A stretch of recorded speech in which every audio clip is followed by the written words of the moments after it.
യുദ്ധഭീതിക്കിടെ Iran America അടുത്തഘട്ട ചർച്ച വ്യാഴാഴ്ച ജനീവയിൽ ആണവ കരാറിനായി തയ്യാറാക്കിയ കരട് മാർഗനിർദ്ദേശങ്ങൾ ഇറാൻ മുന്നോട്ട് വയ്ക്കും. സമ്മർദ്ദം ശക്തമാക്കുമ്പോഴും ഇറാൻ വിട്ടുവീഴ്ചയ്ക്ക് തയ്യാറാകാത്തതിൽ സംശയങ്ങളുണ്ടെന്ന് സ്റ്റീവ് വിറ്റ്കോഫ് പ്രതികരിച്ചു.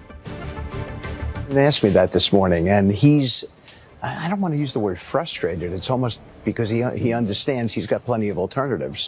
But it's curious. He's curious as to why they haven't, I don't want to use the word capitulated, but why they haven't capitulated. Why under this sort of pressure with the amount of sea power, naval power that we have over there, why they haven't come to us and said, we profess that we don't want a weapon.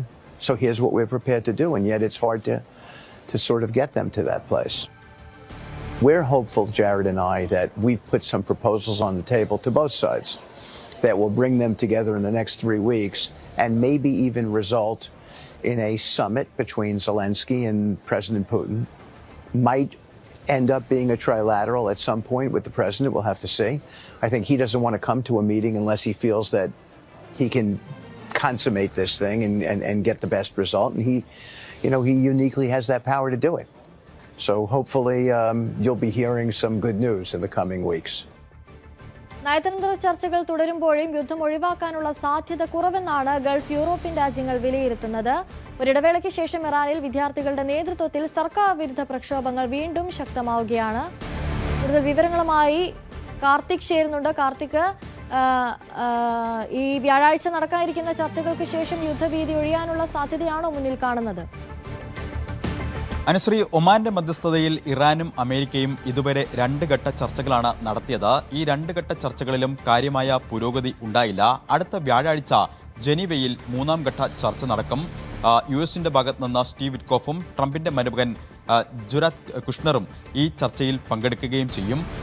ഇറാനും ഈ ചർച്ചയിൽ പങ്കെടുക്കും എന്ന് വ്യക്തമാക്കിയിട്ടുണ്ട്. സ്വാഭാവികമായും Geneva ചർച്ചകളാകും ഇനി മുന്നോട്ടുള്ള കാര്യങ്ങൾ നിർണ്ണയിക്കുക എന്നതാണ് ഏറ്റവും ശ്രദ്ധേയം. കാരണം 2 ആഴ്ചത്തെ സമയമാണ് അന്തിമ കരാറിനായി ട്രംപ് ഇറാന് നൽകിയിരിക്കുന്നത്. സ്വാഭാവികമായും ഇറാൻ എന്ത് ബദൽ നിർദ്ദേശങ്ങൾ ഈ ജനീവയിൽ നടക്കുന്ന ചർച്ചയിൽ മുന്നോട്ട് വയ്ക്കും എന്നതായിരിക്കും ഏറ്റവും ശ്രദ്ധേയം.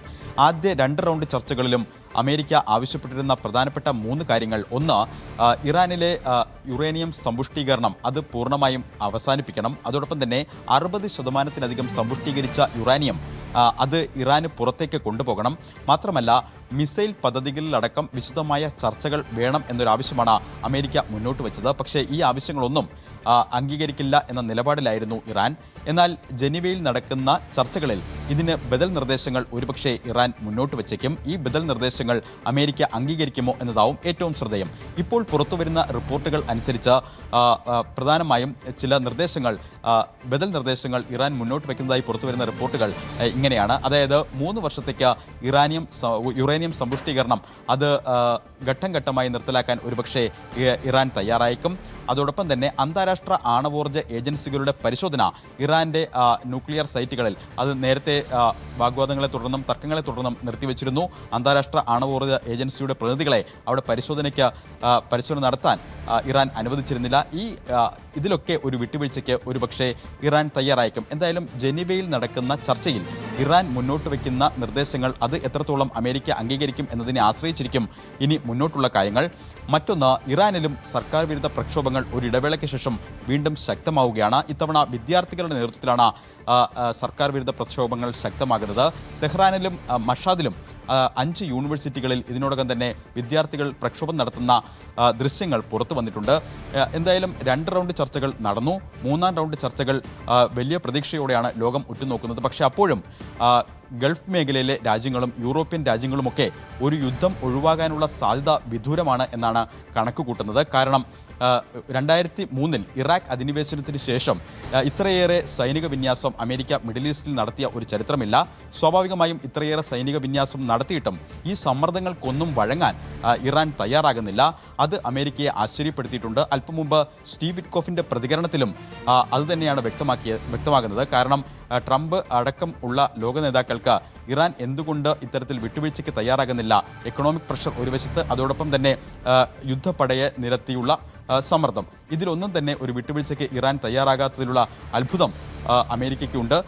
ഇതാണ് ഇപ്പോൾ അവരെ ആശ്ചര്യപ്പെടുത്തുന്നതും. സ്വാഭാവികമായും 4 സാധ്യതകളാണ് വിദഗ്ധർ മുന്നിൽ കാണുന്നത്. ഒന്ന്, അടുത്ത വ്യാഴാഴ്ച നടക്കുന്ന ചർച്ചകൾക്ക് ശേഷം ആ ചർച്ചകൾ ഒരുപക്ഷെ പരാജയപ്പെട്ടാൽ ഒരു കരാറിലേക്ക് എത്താനുള്ള സാധ്യതകൾ കുറവാണ് എന്ന് ബോധ്യപ്പെട്ടാൽ ഒരു ലിമിറ്റഡ് സ്ട്രൈക്കിനുള്ള സാധ്യത അമേരിക്ക ഒരുപക്ഷെ പരിമിതമായ അളവിൽ സെലക്ടഡ് കേന്ദ്രങ്ങളിൽ ഇറാനിൽ ആക്രമണം നടത്തും എന്ന് വിദഗ്ധർ കണക്കുകൂട്ടുന്നു. അതോടൊപ്പം തന്നെ അവർ പറയുന്ന മറ്റ് സാധ്യതകൾ ഇങ്ങനെയാണ്. ഒന്ന്, മാർച്ച് 19 വരെ റമദാൻ മാസമാണ്. സ്വാഭാവികമായും ഈ കാലയളവിൽ ഒരു യുദ്ധം ഒഴിവാക്കാനുള്ള എല്ലാ സാധ്യതയും അമേരിക്കയുടെ ഭാഗത്തു നിന്ന് ഉണ്ടാകാനാണ് സാധ്യത. കാരണം ഈ കാലയളവിൽ അവരുടെ പുണ്യമാസത്തിൽ ഇത്തരത്തിലൊരു ആക്രമണം ഒട്ടും ഉചിതമല്ല എന്ന് അമേരിക്ക കണക്ക് കൂട്ടുന്നു. മറ്റൊന്ന്, ഒരു പക്ഷേ മാർച്ച് 19 ശേഷം വളരെ ശക്തമായ ഒരു ആക്രമണം, ഒരു യുദ്ധത്തിലേക്ക് തന്നെ കാര്യങ്ങൾ എത്തുന്ന തരത്തിൽ ഒരു ആക്രമണം ഉണ്ടാകും. എന്തായാലും ഇറാനിൽ ഒരു ഭരണമാറ്റം അമേരിക്ക ആഗ്രഹിക്കുന്നു എന്നത് വ്യക്തമാണ്. കഴിഞ്ഞ ദിവസം ചില റിപ്പോർട്ടുകൾ പുറത്തു വന്നിരുന്നു. ഇറാന്റെ പരമോന്നത നേതാവ് ആയത്തുള്ള അലി ഖമനേയി അടക്കം ലക്ഷ്യമിട്ടുകൊണ്ടുള്ള ആക്രമണങ്ങൾ അമേരിക്കയുടെ ഭാഗത്തു നിന്നുണ്ടാകും എന്ന തരത്തിൽ റിപ്പോർട്ടുകൾ ഉണ്ടായിരുന്നു. ഇതിനോട് ശക്തമായ ഭാഷയിൽ തന്നെയാണ് ഇറാൻ പ്രതികരിച്ചതും എന്നതും ശ്രദ്ധേയമാണ്. മാത്രമല്ല, ഇത് മുന്നിൽ കണ്ട് ആയത്തുള്ള അലി ഖമനേയി അത്തരത്തിൽ ഒരു സാഹചര്യം ഉണ്ടായാൽ അതിനെ എങ്ങനെ നേരിടണം എന്ന തരത്തിൽ പദ്ധതികൾ തയ്യാറാക്കിയതായും റിപ്പോർട്ടുകൾ പുറത്തു വന്നു. എന്തായാലും യുദ്ധഭീതി ഒഴിയുന്നില്ല. നിലവിലെ സാഹചര്യങ്ങൾ കലുഷിതമായി തന്നെ തുടരുന്നു. വ്യാഴാഴ്ച ജനീവയിൽ നടക്കുന്ന ചർച്ചകൾ, ആ ചർച്ചകളിൽ ഉരുത്തിരിയുന്ന നിർദ്ദേശങ്ങൾ അത് അമേരിക്ക അംഗീകരിക്കുമോ? ഇറാൻ മുന്നോട്ട് വയ്ക്കുന്ന ബദൽ നിർദ്ദേശങ്ങളോട് അമേരിക്കയുടെ പ്രതികരണം എങ്ങനെ എന്നതിനെ ആശ്രയിച്ചിരിക്കും വരും കാലയളവിലെ സാഹചര്യം. അനുശ്രീ. ശരി, കാർത്തികാണ് കൂടുതൽ വിവരങ്ങൾ.